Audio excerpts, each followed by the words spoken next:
নমস্কাৰ আপুনি চাবলৈ আৰম্ভ কৰিছে নিউজ 10 ষ্টুডিঅ'ত মই কৃপাঞ্জল ৰাজবংশী শেহতীয়াকৈ এটা খবৰ জনাবলৈ চেষ্টা কৰিছো কাকপথাৰৰ ডিৰাক গেটত এটা সন্দেহজনক আইইডি উদ্ধাৰ হোৱাৰ খবৰ আহিছে আৰু তিনিজন যুৱকে আইইডিটো লৈ আনিছিল টহলদাৰী সিআৰপিএফৰ দলক দেখি তিনি যুৱকৰ পলায়ন কৰিছিল ঘটনাস্থলীলৈ ৰাওনা হৈছে বোমা নিষ্ক্ৰিয়কাৰী দল ঘটনা কেন্দ্ৰ কৰি অঞ্চলটোত চাঞ্চল্যৰ সৃষ্টি হৈছে শেহতীয়া খবৰ আমি জনাবলৈ চেষ্টা কৰিছো ব্ৰেকিং নিউজ এই মুহূৰ্তত কাকপথাৰৰ ডিৰাক গেটত আইইডি এটা উদ্ধাৰ হোৱাৰ খবৰ আহিছে তিনিজন যুৱকে আইইডিটো লৈ অনা হৈছিল টহলদাৰী সিআৰপিএফৰ দলক দেখি তিনি যুৱকে পলায়ন কৰিছে ঘটনাস্থলীলৈ ৰাওনা হৈছে বোমা নিষ্ক্ৰিয়কাৰী দল ঘটনা কেন্দ্ৰ কৰি অঞ্চলটোত চাঞ্চল্যৰ সৃষ্টি হৈছে আমি জনাবলৈ চেষ্টা কৰিছো শেহতীয়া দৃশ্য আপোনাক দেখুৱাবলৈ চেষ্টা কৰিছো ফাৰ্ষ্ট অন নিউজ 18 কাকপথাৰত কেইবাবাৰো এনে ধৰণৰ আইইডি উদ্ধাৰ হোৱাৰ ঘটনা সংঘটিত হৈ আহিছে এইবাৰো ব্যতিক্ৰম হোৱা নাই ডিৰাক গেটত আন এটা আইইডি উদ্ধাৰ হৈছে তিনি যুৱকে আইইডিটো লৈ আনিছিল বুলি জানিব পৰা গৈছে সিআৰপিএফৰ দলক দেখি তিনি যুৱকে পলায়ন কৰিছে তাতে আইইডিটো পেলাই থৈ ইতিমধ্যে বোমা বিশেষজ্ঞৰ দল গৈছে বোমা নিষ্ক্ৰিয়কাৰী দল ঘটনাস্থলীলৈ ৰাওনা হৈছে আৰু চাঞ্চল্যৰ সৃষ্টি হৈছে বিষয়টো সংক্ৰান্তত শেহতীয়া কি আপডেটছ আছে আমি জানিবলৈ চেষ্টা কৰিম বিষয়টো সংক্ৰান্তত আৰু কি শেহতীয়াকৈ ভাষ্য আগবঢ়াইছে সেয়া আমি জানিবলৈ চেষ্টা কৰিম ৰীনা কাকতি গগৈ এই বিষয়টোক লৈ আৰু শেহতীয়া কি তথ্য সংগ্ৰহ কৰিছে সেয়াও আমি জানিবলৈ চেষ্টা কৰিম ফোনযোগে সংযুক্ত হৈ কাকপথাৰৰ ডিৰাক গেটত পুনৰ আইইডি উদ্ধাৰৰ ঘটনা এটা সংঘটিত হৈছে তিনিগৰাকী যুৱকে আইইডিটো লৈ অহা বুলি জানিব পৰা গৈছে সিআৰপিএফৰ দলক দেখি পলায়ন কৰিছিল তাৰ পাছত আইইডিটোৰ পৰা নিৰাপদ স্থানত সকলো অৱস্থান কৰি আছে কিন্তু এতিয়ালৈকে নিষ্ক্ৰিয়কাৰী দল গৈ উপস্থিত হোৱা নাই তেওঁলোকে পৰ্যবেক্ষণ কৰিবলৈ চেষ্টা কৰিছে নিষ্ক্ৰিয়কাৰী দল গৈ উপস্থিত হৈ বোমাটো তাত ইতিমধ্যে ডিফিউজ কৰিব বুলি জানিব পৰা গৈছে ঘটনা কেন্দ্ৰ কৰি অঞ্চলটোত চাঞ্চল্যৰ সৃষ্টি হৈ আছে আমি এক্সক্লুচিভলি সেই দৃশ্য দেখুৱাবলৈ চেষ্টা কৰিছো কাকপথাৰৰ ডিৰাক গেটত এই ঘটনাটো সংঘটিত হৈছে তিনিজন যুৱকে আইইডিটো লৈ অহা বুলি দেখিবলৈ পোৱা গৈছিল সিআৰপিএফক দেখি পলাল এই তিনি যুৱক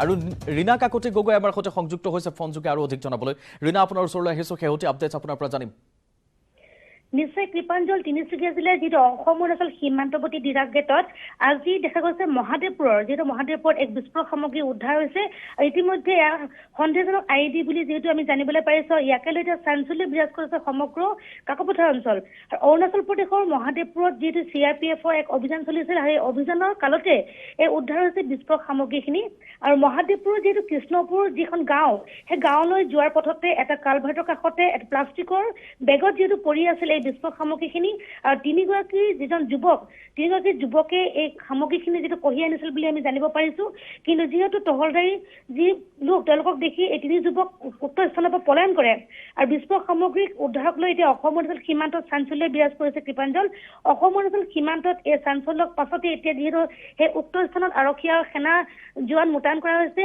আৰু চাৰিওফালে যিহেতু সেনা বাহিনীৰ লোকে আৱৰি ৰাখিছে উক্ত অঞ্চলটো কোনো লোককে সেই উক্ত স্থানৰ ওচৰলৈ যাবলৈ তেওঁলোকে দিয়া নাই নিষিদ্ধ কৰিছে প্ৰৱেশ যিহেতু দেখা গৈছে উক্ত স্থানত পূৰ্বতেও তেনেধৰণৰ বহু ঘটনা সংঘটিত আগত হৈ আহিছিল কিন্তু বহু বছৰৰ পিছত এবাৰ দেখা গৈছে এনেধৰণৰ ঘটনা হঠাৎ আজি যি বিস্ফোৰক সামগ্ৰী উদ্ধাৰ হৈছে ইয়াকে লৈ এতিয়া আতংক বিৰাজ কৰিছে স্থানীয় যিসকল বাসিন্দাসকলৰ মাজত কৃপাঞ্জল নিশ্চয় আৰু শেহতীয়াকৈ কাকপথাৰৰ পৰা আলফা স্বাধীনৰ লোকৰ সৈতেও বহুবাৰ সংঘৰ্ষ হোৱাৰ খবৰ আহিছে কাকপথাৰত চাঞ্চল্যৰ সৃষ্টি হোৱাৰ খবৰ আহিছে আৰু শেহতীয়াকৈ যিহেতু আজি নিউজ 18ত 7:50 ইতিমধ্যে পৰেশ বৰুৱাই কথা পাতিব বিজু কুমাৰ ডেকা সৈতে বহু দল সংগঠনৰ সৈতে কথা পাতিব গতিকে এই সন্দৰ্ভত তেওঁলোকে কিবা মন্তব্য কৰিছে নেকি যে বিষয়টো সংক্ৰান্তত কোনোবাই ইতিমধ্যে মানি লৈছে নেকি বা বোমা হ'ব পাৰে নহ'ব পাৰে তেনেকুৱা খবৰ এতিয়ালৈকে জানিব পৰা গৈছে নেকি আৰক্ষীৰ ফালৰ পৰা শেহতীয়া কিবা খবৰ আহিছে নেকি এনেধৰণৰ ৰীনা হয় কৃপাঞ্জল এটা কথা যিহেতু ক'ব লাগিব আমি যে পূৰ্বতে যিহেতু বহু ঘটনা সংঘটিত হৈছে যিটো কাকপথাৰ অঞ্চলৰ এই ডিৰাক গেটৰ সমীপত কিন্তু ইতিমধ্যে দেখা গৈছে যি বোমা বিস্ফোৰকৰ যি সামগ্ৰী উদ্ধাৰ হৈছে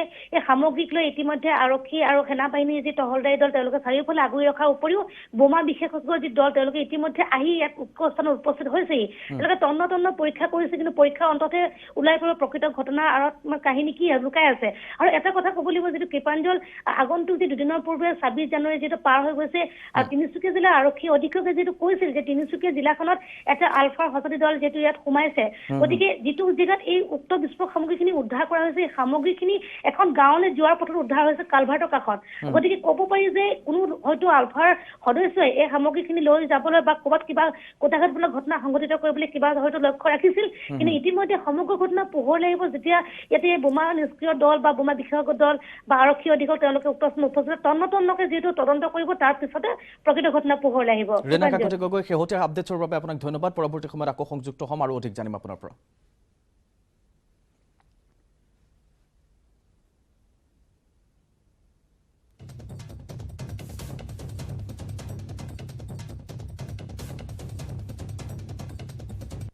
পুত্ৰৰ জন্মদিন পালন কৰি হাতীৰ আক্ৰমণত নিহত হৈছে এগৰাকী। চন্দ্ৰপুৰৰ ঠাকুৰকুছিৰ খামৰেঙা বিলৰ পাৰত এই শোকাবহ ঘটনা এটা সংঘটিত হৈছে। ঘটনাটো ক্ৰমে হাতীৰ আক্ৰমণত থিতাতে নিহত হ'ব লগা হৈছে দিলীপ নাথ। শনিবাৰে পুত্ৰৰ জন্মদিন আছিল, পালন কৰিছিল তেওঁলোকে। জন্মদিনৰ পাৰ্টি শেষ কৰি ৰান্ধনীক নিশা বীৰকুছিৰ পৰা ঠাকুৰকুছি গাঁৱলৈ হাজংবুৰীত থবলৈ আহিছিল। সেই মুহূৰ্তত পথৰ মাজত বনৰীয়া হাতীৰে মুখামুখি হয় দিলীপ নাথৰ। হাতীৰ জাকটো দেখি ৰান্ধনী তিনিগৰাকীয়ে পলায়ন কৰে, কিন্তু অধিবক্তা দিলীপ নাথে গাড়ীৰ পৰা নামিব বিচৰাটো হাতীৰ জাকটোৱে আক্ৰমণ চলায়। আৰু ইতিমধ্যে তেওঁলোকৰ সতীৰ্থসকলে জনাইছে, আমাৰ সাংবাদিকগৰাকীয়ে ইতিমধ্যে জনাইছে যে তেওঁ হাতীলৈ যথেষ্ট ভয় কৰিছিল, সৰুৰে পৰাই যথেষ্ট ভয় কৰিছিল। হাতী বুলি ক'লে হাত জাপ মাৰিছিল তেখেতে। গতিকে তেনেকুৱা সময়ত হাতীৰ জাক এটা খেদি অহাৰ বাবে কিংকৰ্তব্য বিমূৰ হৈ হয়তো তেখেতে তাৰ পৰা ওলাই আহিব নোৱাৰিলে নেকি, তেনেকুৱা কেইবাটাও বিষয় থাকিব। তদন্ত চলি আছে বিষয়টোক লৈ। দিলীপ নাথক আৰু সেই মুহূৰ্ততে হাতীয়ে পায়, হাতীৰ জাকে পায় গচকি থিতাতে নিহত কৰে। থিতাতে মৃত্যুৰ মুখত পৰে এগৰাকী দিলীপ নাথ। একেটা সময়ত সন্তানৰ জন্মদিন পালন কৰি থকাৰ সময়তে দুঃসময় আহিল, পিতৃয়ে হেৰুৱাব লগা হৈছে প্ৰাণ। আমি বিষয়টো সংক্ৰান্তত থকা ভাষ্য শুনাম। দুটাই যাই আছিল আগত, তাৰপিছত ৰখাই দিলোঁ। আমি ৰখাই দিওঁতে তাৰমানে আহি গ'ল হাতীটো। আহোঁতে তাৰপিছত কি হ'ল, তাৰে তাৰমানে ভয় খাই না আগৰ পৰা হাতী এই পলাব গাড়ীৰ পৰা পলাব খোজোঁতে মই এইটো সোমাব খুজিছিলোঁ। সোমাব খোজোঁতে তাতে তাৰমানে দাউৰি গ'লে নেকি, কিন্তু সোমালে চিনি নাপালাম মানে গাড়ীটো। মই পোৱালি দুটালৈ সোমাই গ'লো ইয়াতে। মই কি নাম আছিলে তেওঁ? নিতুল ফাংচন। নহয়, তেওঁৰ নামটো দিলীপ নাথ। ঘৰ ক'ত তেওঁৰ? কটাৰ হেৰি মাৰিয়া স্কুলত থাকেহি বন্দা। আজি 2023 চনৰ প্ৰথমটো মন কী বাত। প্ৰতিমাহৰ চতুৰ্থটো দেওবাৰে সম্প্ৰচাৰিত হয় প্ৰধানমন্ত্ৰী মোদীৰ এই অনুষ্ঠান। আমি পোনপটীয়া সম্প্ৰচাৰ দেখুৱাবলৈ চেষ্টা কৰিম আপোনাক। के रूप में हमें निरंतर इस विषय का गहन चिंतन भी करना चाहिए, चर्चा भी करना चाहिए और दुनिया को अवगत भी कराना चाहिए। इससे देश में लोकतंत्र की भावना और प्रगाढ़ होगी। मेरे प्यारे देशवासियों, अगर मैं आपसे पूछूं कि योग दिवस और हमारे विभिन्न तरह के मोटे अनाजों मिलेट्स में क्या कॉमन है, तो आप सोचेंगे ये भी क्या तुलना हुई। अगर मैं आपसे कहूं कि दोनों में काफी कुछ कॉमन है तो आप हैरान हो जाएंगे। दरअसल संयुक्त राष्ट्र ने इंटरनेशनल योगा डे और इंटरनेशनल ईयर ऑफ मिलेट्स दोनों का ही निर्णय भारत के प्रस्ताव के बाद लिया है। दूसरी बात ये कि योग भी स्वास्थ्य से जुड़ा है और मिलेट्स भी सेहत में महत्वपूर्ण भूमिका निभाता है। तीसरी बात और महत्वपूर्ण है, दोनों ही अभियानों में जन भागीदारी की वजह से क्रांति आ रही है। जिस तरह लोगों ने व्यापक स्तर पर सक्रिय भागीदारी करके योग और फिटनेस को अपने जीवन का हिस्सा बनाया है, उसी तरह मिलेट्स को भी लोग बड़े पैमाने पर अपना रहे हैं। लोग अब मिलेट्स को अपने खान-पान का हिस्सा बना रहे हैं। इस बदलाव का बहुत बड़ा प्रभाव भी दिख रहा है। इससे एक तरफ वो छोटे किसान बहुत उत्साहित हैं जो पारंपरिक रूप से मिलेट्स का उत्पादन करते थे। वो इस बात से बहुत खुश हैं कि दुनिया अब मिलेट्स का महत्व समझने लगी है। दूसरी तरफ एफपीओ और एंटरप्रेन्योर्स ने मिलेट्स को बाजार तक पहुंचाने और उसे लोगों तक उपलब्ध कराने के प्रयास शुरू कर दिए हैं। आंध्र प्रदेश के नांदियाल जिले के रहने वाले केवी रामा सुब्बा रेड्डी जी ने मिलेट्स के लिए अच्छी खासी सैलरी वाली नौकरी छोड़ दी। मां के हाथों से बने मिलेट्स के पकवानों का स्वाद कुछ ऐसा रचा बसा था कि इन्होंने अपने गांव में बाजरे की प्रोसेसिंग यूनिट ही शुरू कर दी। सुब्बा रेड्डी जी लोगों को बाजरे के फायदे भी बताते हैं और उसे आसानी से उपलब्ध भी कराते हैं। महाराष्ट्र में अलीबाग के पास केनाड गांव की रहने वाली शर्मिला ओसवाल जी पिछले 20 साल से मिलेट्स की पैदावार में यूनिक तरीके से योगदान दे रही है। वो किसानों को स्मार्ट एग्रीकल्चर की ट्रेनिंग दे रही है। उनके प्रयासों से न सिर्फ मिलेट्स की उपज बढ़ी है, बल्कि किसानों की आय में भी वृद्धि हुई है। अगर आपको छत्तीसगढ़ के रायगढ़ जाने का मौका मिले तो यहाँ के मिलेट्स कैफे जरूर जाइएगा।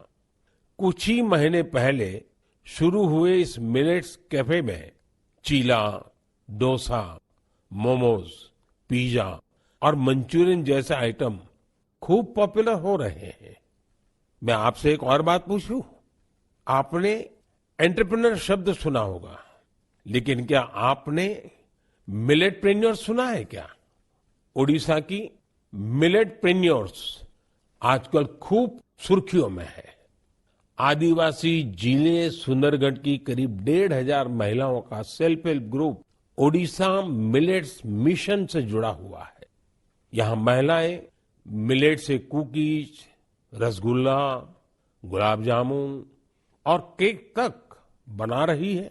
बाजार में इनकी खूब डिमांड होने से महिलाओं की आमदनी भी बढ़ रही है। कर्नाटका के कलबुर्गी में Aland Bhutai millets farmers producer company ने पिछले साल Indian Institute of Millets Research की देखरेख में काम शुरू किया। यहाँ के खाकरा, बिस्कुट और लड्डू लोगों को भा रहे हैं। कर्नाटका के ही बीदर जिले में हुलसूर मिलेट प्रोड्यूसर कंपनी से जुड़ी महिलाएं मिलेट्स की खेती के साथ ही उसका आटा भी तैयार कर रही है। इससे इसकी कमाई भी काफी बढ़ रही है। प्राकृतिक खेती से जुड़े छत्तीसगढ़ के संदीप शर्मा जी के एफपीओ से आज 12 राज्यों के किसान जुड़े हैं। बिलासपुर का यह एफपीओ 8 प्रकार के मिलेट्स का आटा और उसके व्यंजन बना रहा है। साथियों, आज हिंदुस्तान के कोने कोने में G20 की समिट्स लगातार चल रही है और मुझे खुशी है कि देश के हर कोने में जहां भी G20 की समिट हो रही है, मिलेट से बने पौष्टिक और स्वादिष्ट व्यंजन उसमें शामिल होते हैं।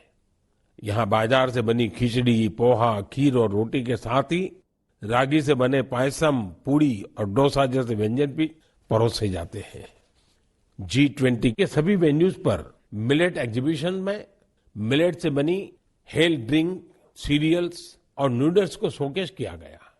दुनिया भर में इंडियन मिशंस भी इनकी लोकप्रियता बढ़ाने के लिए भरपूर प्रयास कर रहे हैं। आप कल्पना कर सकते हैं कि देश का ये प्रयास और दुनिया में बढ़ने वाली मिलेट्स की डिमांड हमारे छोटे किसानों को कितनी ताकत देने वाली है। मुझे देखकर भी अच्छा लगता है कि आज जितने तरह की नई नई चीजें मिलेट से बनने लगी हैं, वो युवा पीढ़ी को भी उतनी ही पसंद आ रही है। इंटरनेशनल ईयर ऑफ मिलेट्स की ऐसी शानदार शुरुआत के लिए और उसको लगातार आगे बढ़ाने के लिए मैं मन की बात के श्रोताओं को भी बधाई देता हूं। मेरे प्यारे देशवासियों, जब आपसे कोई टूरिस्ट हब गोवा की बात करता है तो आपके मन में क्या ख्याल आता है? स्वाभाविक है, गोवा का नाम आते ही सबसे पहले यहाँ की खूबसूरत कोस्टलाइन, बीचेस और पसंदीदा खान पान की बातें ध्यान में आने लगती है। लेकिन गोवा में इस महीने कुछ ऐसा हुआ जो बहुत सुर्खियों में है। आज मन की बात में मैं इसे आप सबके साथ साझा करना चाहता हूं। गोवा में हुआ ये इवेंट है पर्पल फेस्ट। इस फेस्ट সাধারণ স্টিল এনেকৈ পৰে, মাইথন স্টিল এনেকৈ পৰে, ধমকৈ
ফেব্ৰুৱাৰীৰ পৰা পুনৰ বাঢ়িব বিদ্যুতৰ মাচুল প্ৰতি ইউনিটত 50 পইচাকৈ বাঢ়িব বিদ্যুতৰ মাচুল ইন্ধনৰ মূল্য বৃদ্ধিৰ দুহাই দি এপিডিচিএলে গ্ৰহণ কৰিছে সিদ্ধান্ত দুমাহৰ বাবে এই মাচুল বৃদ্ধি কৰাৰ সিদ্ধান্ত গ্ৰহণ কৰিছে এপিডিচিএলে চলিত বিত্তীয় বৰ্ষত তৃতীয়বাৰৰ বাবে বাঢ়িল বিদ্যুতৰ মাচুল পূৰ্বে 30 পইচা আৰু 60 পইচালৈ মাচুল বৃদ্ধি কৰিছিল এপিডিচিএলে 2023 আৰু 2024 বিত্তীয় বৰ্ষতো ৰাজহ ঘাটি পুৰোৱাৰ বাবে মাচুল বৃদ্ধিৰ প্ৰস্তাৱ দিছে এপিডিচিএলে প্ৰতি ইউনিটত 1 টকা 80 পইচাকৈ মাচুল বৃদ্ধিৰ প্ৰস্তাৱ দাখিল কৰিছে নিয়ামক আয়োগক আমি জনাবলৈ চেষ্টা কৰিছো আকৌবাৰ হেতু খবৰ ফেব্ৰুৱাৰীৰ পৰা পুনৰ বিদ্যুতৰ মাচুল বৃদ্ধি পাব প্ৰতি ইউনিটত 50 পইচাকৈ বৃদ্ধি পাব বিদ্যুতৰ মাচুল ইন্ধনৰ মূল্য বৃদ্ধিৰ দুহাই দি এপিডিচিএলে গ্ৰহণ কৰিছে এইটো সিদ্ধান্ত দুমাহৰ বাবে এই মাচুল বৃদ্ধি কৰাৰ সিদ্ধান্ত গ্ৰহণ কৰিছে এপিডিচিএলে আৰু চলিত বিত্তীয় বৰ্ষত তৃতীয়বাৰৰ বাবে এই বিদ্যুতৰ মাচুল বৃদ্ধি কৰা হৈছে 30 পইচা 60 পইচালৈ মাচুল বৃদ্ধি কৰিছিল এপিডিচিএলে 2023-24 বিত্তীয় বৰ্ষতো ৰাজহ ঘাটি পুৰোৱাৰ বাবে মাচুল বৃদ্ধিৰ প্ৰস্তাৱ দিছে এপিডিচিএলে প্ৰতি ইউনিটত 1 টকা 80 পইচাকৈ মাচুল বৃদ্ধিৰ প্ৰস্তাৱ দাখিল কৰিছে নিয়ামক আয়োগক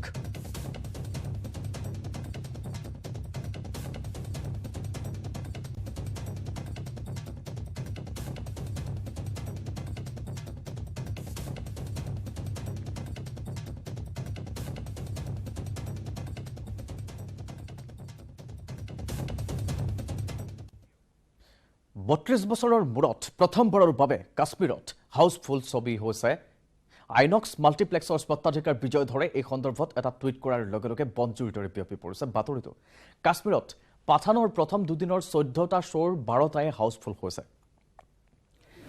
বিজয় ধৰে ইয়াৰ বাবে শাহৰুখ খানক ধন্যবাদ জনাই এটা টুইট কৰিছে সন্ত্ৰাসবাদৰ বাবে কাশ্মীৰৰ উপত্যকাত বন্ধ হৈ পৰিছিল ছবিগৃহসমূহ কিন্তু পাঠানে যেন নতুন জীৱন দান কৰিলে কাশ্মীৰৰ চিনেমা হলসমূহক পাঠানৰ কাহিনীত থকা কাশ্মীৰ প্ৰসংগেও দৰ্শকৰ আগ্ৰহ বৃদ্ধি কৰি তুলিছে শেহতীয়াকৈ জম্মু কাশ্মীৰৰ পৰা 370 অনুচ্ছেদ প্ৰত্যাহাৰ কৰাৰ পাছত কাশ্মীৰৰ পৰিৱেশ লাহে লাহে সলনি হ'ব ধৰিছে তাৰে যেন এটা ছবি দাঙি ধৰিছে পাঠানৰ এই সঁহাৰি আৰু তাৰ পাছত এতিয়া বিভিন্ন প্ৰান্তৰ পৰা অহা বা কাশ্মীৰত থকা লোকসকলে মন্তব্য প্ৰকাশ কৰিছে প্ৰতিক্ৰিয়া প্ৰকাশ কৰিছে আমি শুনাবলৈ আপোনাক চেষ্টা কৰিম কি কয় তেওঁলোকে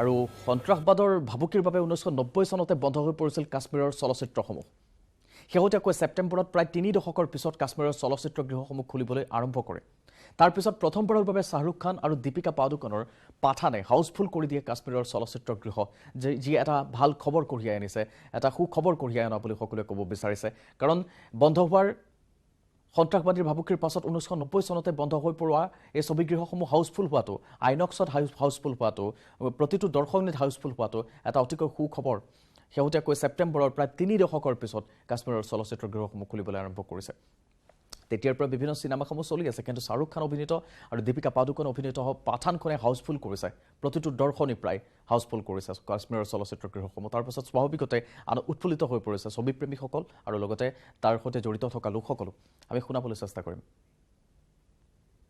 पठान मूवी देखने आए हैं अच्छा कैसा लग रहा है यहाँ पे सिनेमा खुला है तो बहुत अच्छा लग रहा है मतलब जो यूथ है यहाँ पे अगर वो यहाँ पे थोड़ी बहुत ना इन्वॉल्व रहेंगे किसी चीज़ में गलत काम से गलत मतलब दूर रहेंगे इससे जी पठान मूवी देखना है अच्छा इससे पहले कोई मूवी देखी आपने यहाँ नहीं फर्स्ट टाइम आए इधर हम कहाँ से आए आप?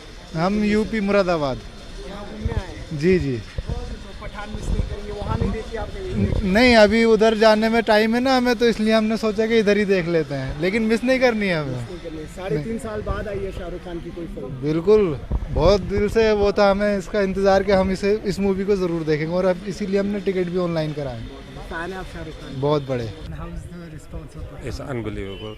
It's unbelievable.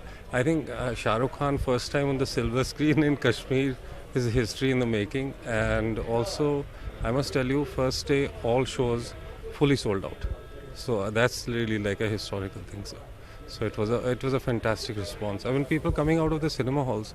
This gentleman you saw me with just now, he's come in 3 days. This is the 3rd time he's come for the movie. So that's how much they're loving it. বাতৰিত লৈছো আন এটা বিৰতি